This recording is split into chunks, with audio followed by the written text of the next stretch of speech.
Hello there, this is Ishita. So today I want to discuss yet another very important literary term with you. So today I want to talk about motifs. Motifs are really important, and motifs are basically a literary device, and they are used very extensively in lots of novels and plays. I mean, they are very prominent, and you should understand what motifs are as a literature student, and it's important that you do.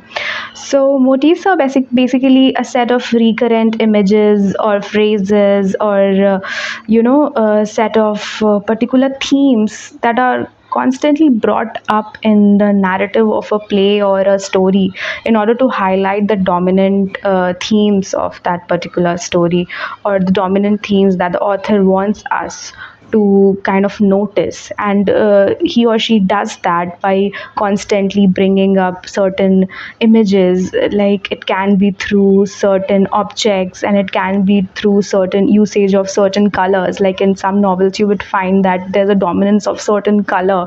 Like you would find sometimes the color blue is a recurrent imagery, like in Crime and Punishment, in the beginning parts, not in just in the beginning parts, but I think in the throughout, in the whole of the novel, you would find that there's a constant usage of the color yellow.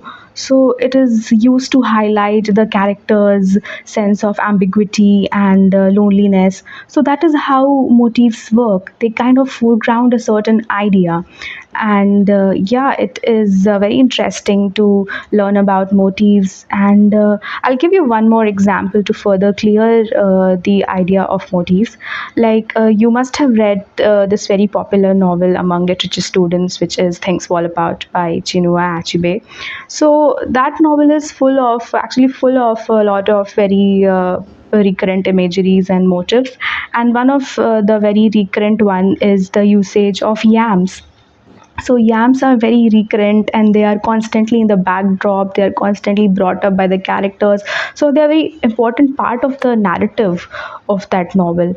It is so because yams sort of represent the masculinity of Okonkwo, and that masculinity is a very important discussion which authors wants us to have about this novel. So masculinity of Okonkwo is a very important idea of Things Fall Apart. That is what the entire story is based on. And these images and motif of the yam sort of help in the narrative, and it helps to foreground a certain idea. So this is how motifs work. And so this will be all for this video. This is a short video, and hope it would help you to understand. And I'll be back with yet another literary term video or something else. So yeah, like, share, subscribe.